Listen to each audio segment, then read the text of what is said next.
এটা কি করছিস? এটা হোমমেড বাটার নান তৈরি করা হচ্ছে।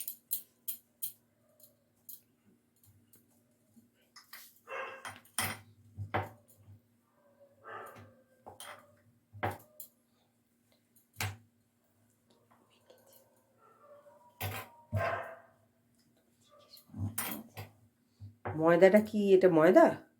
ময়দা দিয়েছি 1 কাপ, আর হাফ কাপ আটা দিয়েছি, আর একটুখানি ইস্ট আর নুন দিয়ে ভিজিয়ে রেখেছিলাম। তারপরে একটু সাদা তেল দিয়ে আটাটাকে মেখে, শুকনো মেখে, তারপরে ওই ইস্টগোলা জলটা দিয়ে, তারপরে কি লুচির মতো ডো করে চাপা দিয়ে রেখে দিলাম। 1 ঘন্টার মতো রাখলেই হবে, হাওয়া না ঢোকে ওইভাবে রাখা। ময়দার সাথে আটা মিশালি কেন? তাহলে বেশি চিমড়ে হবে না, একটু যাতে নরম হয় ওই জন্য। আচ্ছা,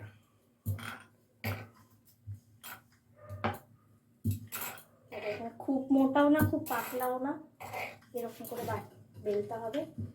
গোলও বানাতে পারে। তারপরে সেটা উল্টে দিয়ে পিছন দিকটাতে জল লাগিয়ে দিতে হবে। আচ্ছা, জল দিতে হবে। তাহলে চাটুতে আটকে থাকবে জিনিসটা, না হলে তো উল্টাতে গেলে পড়ে যাবে।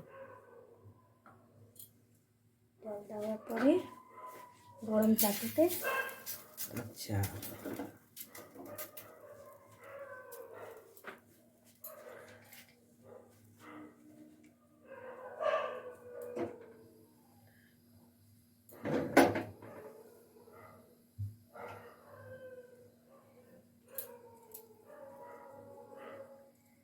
তারপরে বাবলস হচ্ছে।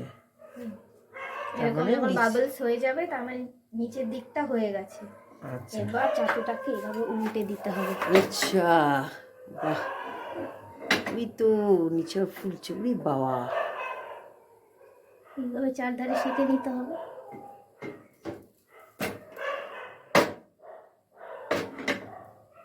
তো গ্যাসে এটা উল্টো দিকটা তাওয়া দিয়ে, ওই জন্যই জল দেওয়া হলো, যাতে না উঠে আটকে যায়। তবে দেখে নিতে হবে চারধারে সেঁকা হয়ে গেলে ব্যাস হয়ে গেছে। এবার উপর থেকে বাটার ব্রাশ করে নিতে হবে। বাটার, তাহলেই হয়ে গেল বাটার নান, হোমমেড বাটার নান। আর এটা খাওয়া হবে কি দিয়ে? চিকেন কষা দিয়ে। চিকেন কষা এখানে রান্না করা হয়েছে। উই বাবা, দারুণ দেখতে হয়েছে চিকেন কষা। উফ, অপূর্ব।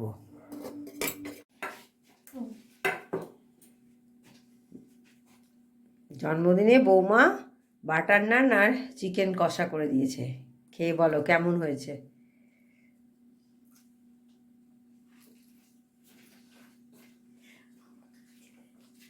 সুপার সুপার সুপার, আচ্ছা, একদম সুপার, একদম সুপার, দারুণ সুন্দর, দারুণ সুন্দর।